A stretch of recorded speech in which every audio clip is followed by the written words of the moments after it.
सभी बच्चों को नमस्कार। तो बच्चों, मैं आशा करता हूँ कि आप सब अच्छे होंगे और अच्छे से पढ़ाई कर रहे होंगे। तो बच्चों, अपनों ने लास्ट लेक्चर में राइबोसोम की बात किया था और मैंने बताया था कि जो राइबोसोम है वो दो प्रकार के होते हैं। एक 70 राइबोसोम जो कि प्रोकैरियोटिक सेल के साथ साथ माइटोकॉन्ड्रिया और क्लोरोप्लास्ट कोशिकांगों में पाए जाते हैं, जबकि एक 80 राइबोसोम होता है जो कि यूकैरियोटिक सेल के साइटोप्लाज्म में पाया जाता है। ठीक है, तो ये बातें हो गई थी अपने पास। तो आज अपने पास एक नया कोशिकांग है जिसका नाम है माइटोकॉन्ड्रिया है। ठीक है, तो शुरू करते हैं बच्चों। तो ध्यान से सुनिएगा मेरी बातों को और समझिएगा। ठीक है, तो सुनिएगा। माइटोकॉन्ड्रिया है तो आपको सबसे पहले ध्यान रखना है कि माइटोकॉन्ड्रिया की जो खोज है, डिस्कवरी ऑफ माइटोकॉन्ड्रिया, वो अल्टमान साइंटिस्ट ने की थी। किसने किया बच्चों? अल्टमान साइंटिस्ट ने खोज किया था। ठीक है, जबकि इसका जो नाम है, जो अपने आज बोल रहे हैं माइटोकॉन्ड्रिया, वो नाम सी बेंडा ने दिया था। ये जो माइटोकॉन्ड्रिया नाम है ये सी बेंडा के द्वारा दिया गया था। ठीक है, माइटोकॉन्ड्रिया देखो बच्चों बहुत ज़्यादा छोटा होता है। अगर आप इसे डायरेक्टली देखना चाहो तो नहीं देख पाओगे। माइटोकॉन्ड्रिया को अगर आपको देखना है तो आपको स्टेनिंग करनी पड़ेगी। विदाउट स्टेनिंग आप माइटोकॉन्ड्रिया को ऑब्जर्व नहीं कर सकते हो। तो यानी कि मैं लिख सकता हूँ कि बिना स्टेनिंग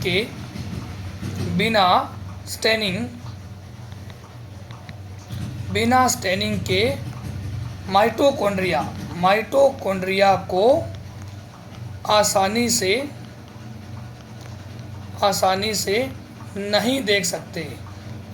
नहीं देख सकते। ठीक है बच्चों, ये बात ध्यान रखना है। अगर आपको देखना है तो माइटोकॉन्ड्रिया को स्टेनिंग करना पड़ेगा और स्टेनिंग की जाती है जोनास ग्रीन। किससे किया जाता है बच्चों? जोनास ग्रीन से स्टेनिंग की जाती है। ये केमिकल है बच्चों, इसका ध्यान रखना है कि स्टेनिंग करना है तो आप किससे करोगे? माइटोकॉन्ड्रिया को जोनास ग्रीन से किया जाता है। ठीक है, तो सुनिएगा और देखिएगा साथ ही साथ। तो मैंने कहा माइटोकॉन्ड्रिया है, ये कहाँ पर मिलता है? लोकेशन क्या है इसकी लोकेशन है बच्चों सभी यूकैरियोटिक सेल के साइटोप्लाज्म में। सभी यूकैरियोटिक सेल्स के साइटोप्लाज्म बोले तो कोशिका द्रव्य में देखने को मिलता है। केवल और केवल अपवाद है जो वो आरबीसी है। आरबीसी में माइटोकॉन्ड्रिया नहीं होता है। ठीक है, ध्यान रखना, आरबीसी में माइटोकॉन्ड्रिया नहीं होता है। लोकेशन की बात हो गई। अब इसके साइज यानी कि आकार की बात कर रहे हैं। माइटोकॉन्ड्रिया का आकार कितना होता है? ठीक है, ऐसे माइटोकॉन्ड्रिया होता है। ठीक है, सिलेंड्रिकल या फिर मैं कहूँ साउसेज आकृति का माइटोकॉन्ड्रिया होता है। ठीक है, ये माइटोकॉन्ड्रिया है। ठीक, इसकी जब मैं लेंथ की बात करूँ कि माइटोकॉन्ड्रिया की जो लंबाई है वो 2 से 4 माइक्रोमीटर होती है। 2 से 4 माइक्रोमीटर होती है, जबकि इसका डायामीटर को कहते हैं हिंदी में व्यास, वो होता है 0.5 माइक्रोमीटर, या फिर आप बोल सकते हो 0.2 से लेकर 1 माइक्रोमीटर होता है। ठीक है, ध्यान रखना कि माइटोकॉन्ड्रिया की जो लंबाई है वो 2 से 4 माइक्रोमीटर, जबकि माइटोकॉन्ड्रिया का व्यास हाफ बोले तो 0.5 माइक्रोमीटर होता है। ठीक है, सभी यूकैरियोटिक कोशिकाओं के साइटोप्लाज्म में देखने को मिलता है, बस एक को छोड़कर, वो है आरबीसी।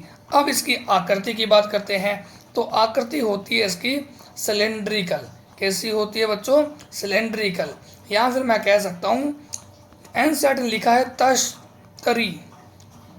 तस्तरीनुमा। क्या लिखा है? तस्तरीनुमा आकृति होती है। देखो माइटोकॉन्ड्रिया का अगर आप शेप की बात करो, जैसे कि मैंने कहा ये माइटोकॉन्ड्रिया है। ठीक है, तो माइटोकॉन्ड्रिया के जो साइज है और इसका शेप बोले तो आकृति और इसका नंबर बोले तो संख्या, ये तीनों के तीनों वेरिएबल है।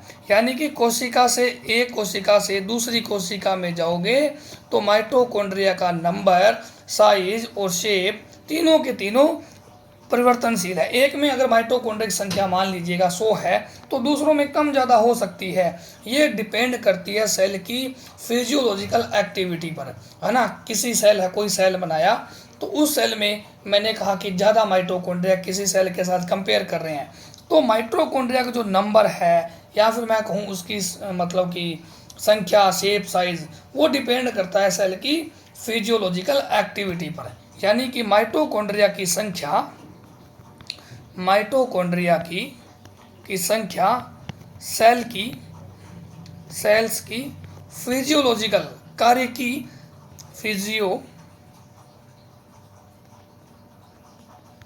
फिजियोलॉजिकल सक्रियता, कार्य की सक्रियता पर निर्भर करता है। जिस सेल में ज़्यादा फिजियोलॉजिकल एक्टिविटी होगी उसमें माइटोकॉन्ड्रिया की संख्या भी ज़्यादा होगी। इस बात को ध्यान रखना बच्चों, बड़ा ही इंपॉर्टेंट बात है कि माइटोकॉन्ड्रिया का जो नंबर है वो सेल की फिजियोलॉजिकल एक्टिविटी पर निर्भर करता है। ठीक है, तो सुनिएगा बच्चों, अब स्ट्रक्चर ऑफ माइटोकॉन्ड्रिया की बात कर रहे हैं कि माइटोकॉन्ड्रिया की संरचना कैसी होती है। आप जानते हो कि इसकी आकृति सौसेज होती है, बोले तो तस्तरीनुमा होती है। और जो माइटोकॉन्ड्रिया है डबल मेम्ब्रेनस है, आपके सामने दिखाई दे रहा है। मैंने इसकी दो लेयर बनाई है, एक तो बाहरी परत, एक है बाहरी परत है, और एक अंदर वाली परत जिसे मैं आंतरिक परत कहता हूँ। दोनों की दोनों लिपिड की बनी हुई है। ध्यान रखना इस बात को बच्चों। जो बाहरी परत है, ये कौन सी परत है बच्चों? बाहरी परत। इस परत पर क्या पाए जाते हैं? पोरिन्स पाए जाते हैं, छिद्र पाए जाते हैं, जिन्हें पोरिन्स कहते हैं। ये माइटोकॉन्ड्रिया के साथ साथ बैक्टीरिया पर भी होते हैं। ये पोरिन्स छिद्र है, जिनसे क्या होगा कि ये माइटोकॉन्ड्रिया है। माइटोकॉन्ड्रिया सेल के साइटोप्लाज्म में देखने को मिलता है। ठीक है, तो ये कहाँ पे अपने पास सेल के साइटोप्लाज्म में है। तो कोई भी चीज़ अंदर आना चाहेगी तो वो इन छिद्रों से अंदर बाहर हो जाएगी। ठीक है, बाहरी परत है, इसमें क्या उपस्थित है बच्चों? इस पर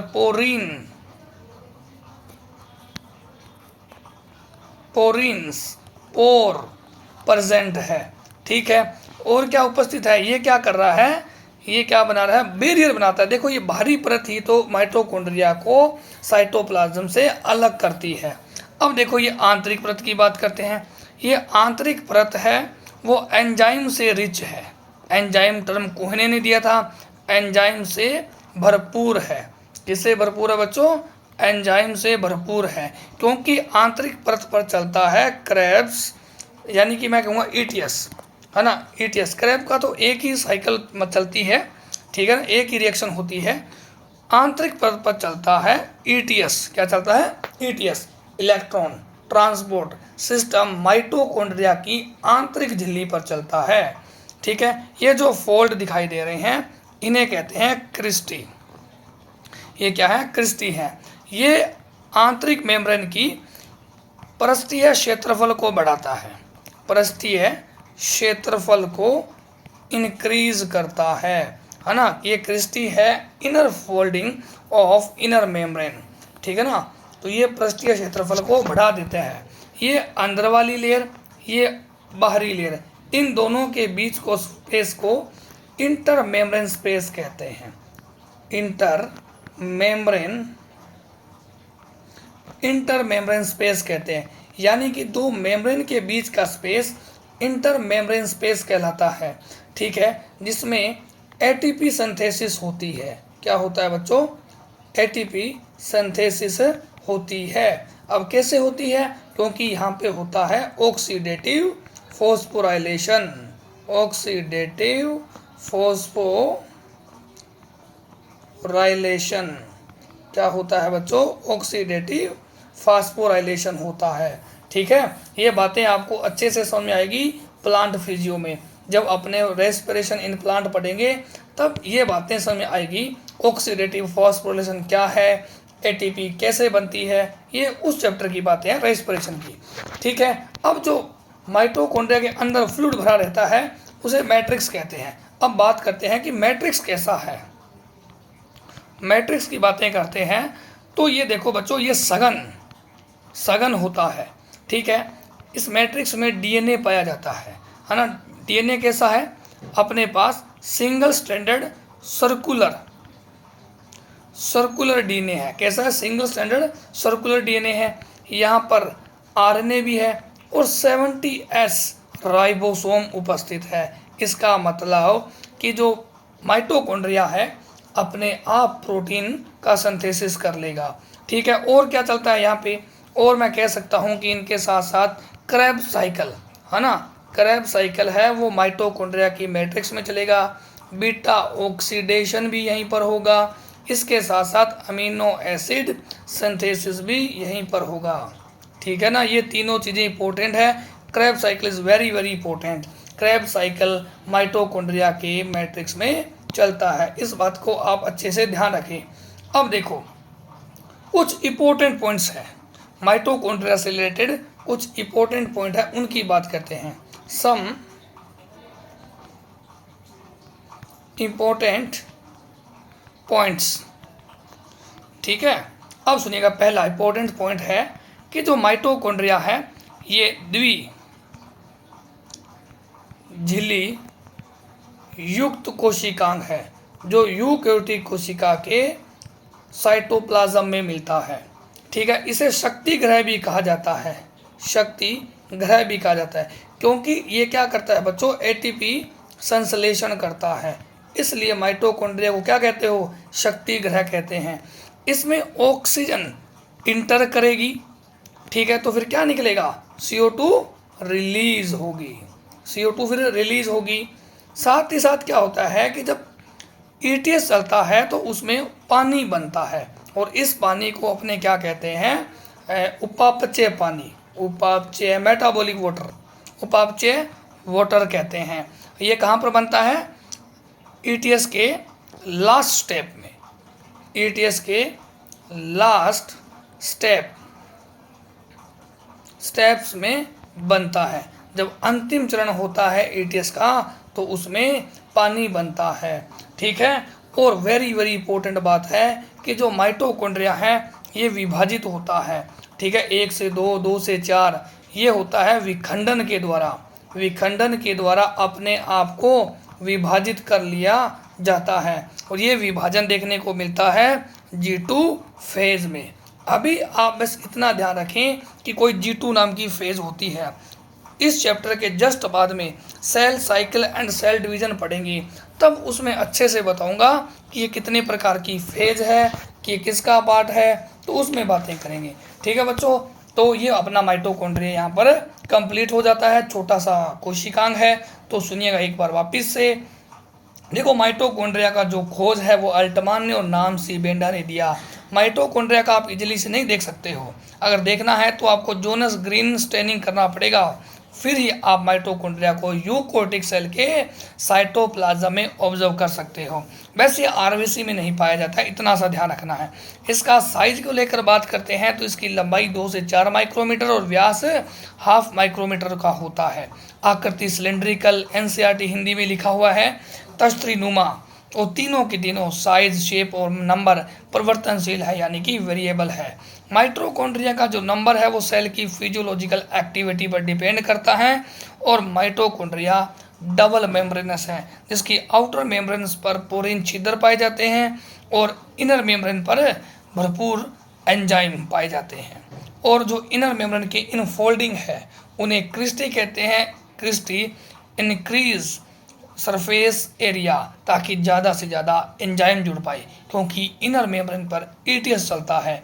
दो मेम्ब्रेन का स्पेस, दो मेम्ब्रेन के बीच का स्पेस इंटर मेम्ब्रेन स्पेस, और इंटर मेम्ब्रेन स्पेस में pH कम होती है, क्योंकि यहाँ पर हाइड्रोजन, या फिर मैं कहूँ अच्छे से प्रोटॉन का नंबर बढ़ता है तो pH घटता है, और यहाँ पर बनती है ATP। ठीक है, फिर मैंने मैट्रिक्स के बारे में बताया कि वहाँ पर सिंगल स्टैंडर्ड सर्कुलर DNA पाया जाता है। RNA के साथ साथ 70S राइबोसोम भी होता है, और राइबोसोम को प्रोटीन की फैक्ट्री भी कहते हैं। और कुछ इंपॉर्टेंट पॉइंट है, जैसे कि माइटोकॉन्ड्रिया डबल मेम्ब्रेनस है। ठीक है, power house of the cell, O2 enter कर दिया, CO2 रिलीज करती है, पानी बनता है ETS के लास्ट स्टेप में, और विखंडन के द्वारा अपने आप को G2 फेज में डिवाइड कर लेता है। ठीक है बच्चों, तो आप बच्चों हमारे साथ जुड़े रहिएगा और सिलेबस पूरा करवाया जाएगा, विश्वास रखिएगा, और स्टेप बाय स्टेप लेक्चर आएंगे, ठीक है, ताकि आपको पढ़ने में, नोट्स बनाने में कोई दिक्कत ना हो। अपने जो लेक्चर आ रहे हैं इनके साथ साथ क्वेश्चनों की भी सीरीज चल रही है। जैसे कोई चैप्टर पढ़ाया है तो उसका क्वेश्चन भी करवाया जाएगा, क्योंकि अपना जो एग्ज़ाम का पैटर्न है वो MCQ लेवल पर हो रहा, क्योंकि वहाँ पर थ्योरी तो पढ़ी जाएगी नहीं, ठीक है, क्योंकि वहाँ पर थ्योरी तो लिखनी है नहीं, कहानियाँ नहीं आएगी, सीधी सी बात है। वहाँ पर तो टिक मारना है, और टिक अपना सही होना चाहिए, उसके लिए क्वेश्चन प्रैक्टिस बहुत ज़रूरी है, ठीक है। तो क्वेश्चन प्रैक्टिस करते रहिए और पढ़ते रहिएगा, ठीक है बच्चों। तो मिलते हैं अगली क्लास में। जय हिंद, जय भारत।